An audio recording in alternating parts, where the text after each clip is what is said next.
On August 12, 1942, 1st Marine Division Intelligence Officer Frank Gutke stepped onto Guadalcanal with 24 Marines. He expected prisoners, not a fight. A captured Japanese naval warrant officer, loosened by alcohol, had said soldiers near the Matanakaw were ready to surrender. Marines also saw white cloth west of the perimeter. That detail sent the patrol out. Point Cruz lay west of the Lunga perimeter. Gutke moved there after dark with a Japanese language specialist, a regimental surgeon, and his men. He went to receive a surrender. The first burst of fire killed him on the beach. The trap was clear. The white cloth was bait, and the promise of surrender had drawn the patrol into a shore ambush. By dawn, 22 of the 25 men were dead. Japanese soldiers swarmed the beach in darkness, firing into the dead and the wounded. Only 3 survived, and 1 reached American lines after swimming about 6.5 kilometers. No one found the bodies at Point Cruz. That warning returned 9 days later on the sandbar at Alligator Creek. American records often list the same fight as the Battle of the Tenaru. Colonel Achiki led 916 men of the 28th Infantry Regiment in a frontal night assault against the 1st Marine Division. Marine machine gunners stopped it on the sand. Private Johnny Rivers died at his gun. Lee Diamond took over, and Al Schmidt kept firing after a grenade sidelined him. By 5 in the afternoon, about 800 Japanese soldiers lay dead across the beach. Then the danger changed, because Marines walking among the bodies found wounded men sitting up and opening fire at close range. Others pulled grenade pins, and men who had survived the battle now fell to soldiers they had taken for dead. After Alligator Creek, that pattern reached headquarters. Vandegrift sat down and wrote to Marine Corps Commandant Thomas Holcomb. The Guadalcanal campaign had just begun, and it would end in February 1943. He wrote that these men refused to surrender, and that a wounded man could wait for an American to come up to examine him, then blow both of them apart with a hand grenade. That sentence became doctrine. The answer was simple. The warning now sat in every tunic pocket. On January 8, 1941, War Minister Hideki Tojo issued Army Order No. 1, the Senjin-kun, and soldiers carried it into battle as a small booklet. It fit a pocket. Its central line was blunt: never survive the shame of captivity. The timing mattered. It came 11 months before the United States and Japan went to war in December 1941. Surrender stained a man's name, brought public disgrace on his family, and officials struck him from village registries. The name went first. Once disgrace became policy, the Army fixed the next step for men who could no longer leave the field.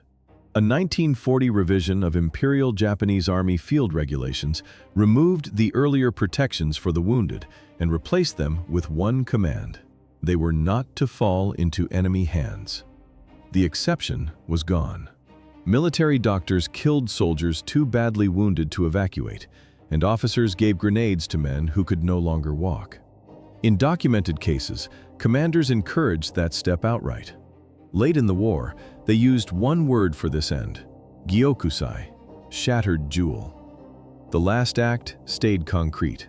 An officer placed a grenade in the hand of a soldier who could no longer walk. Once wounded men were expected to die before capture, the next move reached the beach.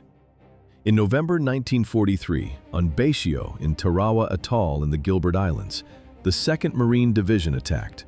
The garrison held about 4,500 Japanese troops, including Special Naval Landing Force men. The battle lasted 76 hours. Tarawa put numbers on the rule. More than 1,000 Marines were killed. More than 2,300 were wounded. The fight was short, but every approach had to be checked at arm's length. A body on the ground no longer meant the shooting had ended. It could mean a trap. Some Japanese soldiers lay still among the dead or posed as wounded men. Then they waited for a Marine to step close and pulled a grenade hidden under the body. Even after positions collapsed, some defenders kept that last close kill in reserve. The rest fought on, including final banzai charges on the night of November 22nd. From roughly 4,500 men, only 17 surrendered. 7 months later, Saipan pushed the same death order onto civilians. On July 7, 1944, Lieutenant General Yoshitsugu Saito sent 4,311 Japanese soldiers into a night banzai charge against Lieutenant Colonel William O'Brien's 105th Infantry Regiment. It bought nothing. The cliffs were next. Marpi Point turned civilians into the target. At Marpi Point, on the island's northern tip, Japanese propaganda told civilians that Americans would torture, rape, and devour them. Saito ordered them to die rather than be captured. Marines stood on the cliff edge and watched families throw their children into the ocean, then jump after them. The order had reached the families. A Time magazine correspondent saw the final step. About 100 civilians bowed to the Marines above, stripped, bathed in the sea, dressed in clean clothes, and spread a Japanese flag on a flat rock. Then they pulled grenade pins one by one. A Japanese sniper shot those who hesitated. Between 800 and 1,000 civilians died at Marpi Point. At Marpi Point, the slopes below the caves turned into another trap. Japanese soldiers and armed civilians faked death, then fired concealed grenades at Americans moving in to check the bodies. One documented incident showed the pattern clearly. 2 naked women walked out of a cave and beckoned to an American patrol. The veterans had seen it before. They opened fire. Both women fell dead, with grenades hidden beneath their arms. That lesson traveled with K Company to Peleliu in Palau, where the landing began on September 15, 1944. Eugene Sledge was 20, a mortarman from Mobile, Alabama, and he kept a pocket New Testament in his jacket. He filled its margins with notes during the battle. K Company, 3rd Battalion, 5th Marines, went ashore with 235 men, and only 85 came back without injury. Most of the company went down. The ground made it worse. Any cave they hit drew heavy fire from nearby positions, because the Japanese linked those caves through the ridges and covered one entrance from another. A second cave could answer the first burst at once. There was no safe pickup. They fired at stretcher teams, corpsmen, and wounded men, so even a man trying to surrender could look like the next kill attempt. Sledge later turned those margin notes into his 1981 memoir, and he did not reduce what followed to race alone. He wrote that after taking a position, Marines usually shot dead and wounded Japanese in the head to make sure they were dead. He rejected a racism-only explanation, not race alone. He tied it to the code they fought by. A documented trade in ears, teeth, and skulls spread through the campaign. In May 1944, Life magazine ran a photo of a young woman in Phoenix posing with a Japanese skull mailed by her Navy boyfriend. The Army Judge Advocate General called those acts a blatant violation of the 1929 Geneva Convention. On Peleliu, American troops captured only 202 prisoners from 11,000 Japanese soldiers. 19 were Japanese combatants. 183 were Korean and Okinawan laborers who had never held a rifle. After Peleliu, the danger shifted again. On Iwo Jima, the men under fire were the Navy corpsmen. The landing began on February 19, 1945. The tunnel network ran deep. General Tadamichi Kuribayashi had built about 11 miles of connected passages beneath volcanic rock, and he banned banzai charges. From those passages, Japanese soldiers popped out, killed, and vanished underground. They shouted "Corpsmen" in English from hidden positions to pull Navy medics into kill zones. The call drew them out. The Marines had no medics. The Red Cross marks were meant to protect them. So Navy corpsmen tore off the brass and carried M1911 pistols, the standard American sidearm, beside bandages and morphine. John Harlan Willis was a pharmacist's mate first class. He was treating a wounded Marine in a trench when grenades started landing around him. He threw back 8 of them. The 9th grenade killed him. He later received the Medal of Honor, the U.S. military's highest award, after his death. That cost showed up fast. The landing on Iwo Jima began on February 19th. By February 20th, 17-year-old Jack Lucas was already in a trench. He had slipped onto a troop ship because the Marine Corps blocked his deployment. Then 2 Japanese grenades rolled in. Lucas covered both with his body. One exploded. Around 250 fragments tore through him. He lived. Marines later captured only 216 men out of roughly 21,000 defenders. Most had already blacked out or could no longer resist. Numbers were only one part of Iwo Jima. John Bradley carried the other part, in silence. A Navy corpsman attached to the Marines and one of the men who raised the flag on Suribachi on February 23, 1945, he almost never spoke about the war. He told his son James one story. Under fire, Bradley ran to another wounded man and came back to an empty position. Days later, they found Ralph Ignatowski's body. The Japanese had dragged his friend underground and tortured him, and Bradley never told the story again. That fear spread beyond one foxhole. American response came in two forms. Informally, by 1942, troops shot or bayoneted everyone after taking a position. Trust collapsed fast. By Peleliu and Okinawa, that was ordinary. Officially, the War Department tried paper. It issued TME 3480, Handbook on Japanese Military Forces, a 401-page intelligence manual. The book said Japanese soldiers would fight to the last or kill themselves before capture.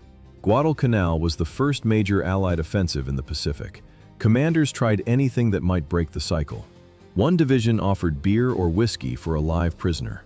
In the Southwest Pacific, the prize rose to 3 days leave and ice cream.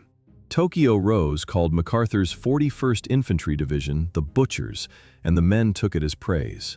Marines would not trust a man with his hands up. Not after Guadalcanal, not after Tarawa, not after Peleliu or Iwo Jima. That distrust forced a new response before the Okinawa landings even began. By April 1, 1945, the Pacific War's largest amphibious assault needed a surrender procedure both sides could read. The change had started in May 1944, when the United States approved a psychological warfare program and retrained frontline troops to value prisoners for intelligence and to accept real capitulations. But training alone failed. The problem sat inside the words. Leaflets that used kosan or kofuku asked a Japanese soldier to accept disgrace before he crossed the line. Many men refused that step, so the text changed to a different formula.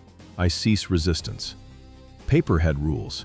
The soldier had to throw away his weapon and helmet, strip to the waist, and walk slowly toward American positions. He also had to raise the leaflet, or any white marker, on a stick above his head. Each step answered a field fear. Bare skin left no place for a hidden grenade, and a man gripping a pole overhead could not pull a pin. On Okinawa, the leaflet ordered him to drop his weapon, remove his upper clothing, and approach with a white sign on a stick. Even that checklist only mattered if a man reached American lines alive. By June 22nd, organized resistance on Okinawa had broken, but Itoman in the south still held the last cave fights. Cave troops still fired at stretcher teams. The Imperial Army had given civilians 2 grenades, one for the enemy and one for themselves. On June 29th, one of the war's last cave ambushes killed Private First Class John Quinn Jr. and Private John Hartman near Itoman. A Japanese nonprofit found their remains only in 2022. Still, Americans took 11,250 Japanese prisoners on Okinawa. The surrender rate rose from under 1% to about 11%. The higher count changed the record. It did not erase what the caves did to the men who entered them. Eugene Sledge went home to Mobile, Alabama, earned a doctorate in biology, and taught at the University of Montevallo. After Okinawa, he could not hunt birds without weeping. His wife pressed him for years, and he finally wrote With the Old Breed. It appeared in 1981 and still sits on the Marine Corps reading list. William Manchester, a sergeant in the 29th Marines, left Okinawa wounded. 23 years later, the nightmares began. He went back across Pacific battlefields and later turned that return into Goodbye, Darkness in 1980. John Bradley chose silence. He carried the war for decades and told little about what he saw. John Bradley died in 1994 without ever telling the full story. That long silence leads to one frame from Okinawa. On July 25, 1945, a Marine Corps photographer caught the risk at the front line. A Marine stood in the open, raised one arm, and signaled his squad to stop firing. In front of him, a wounded Japanese soldier came out of a cave with his hands up. The official caption gave the measure. Earlier in the war, prisoners made up less than 1% of Japanese troops killed or captured. On Okinawa, that share reached 11%. The frame was taken 6 days before Hiroshima. On August 15th, Japan accepted the terms of surrender.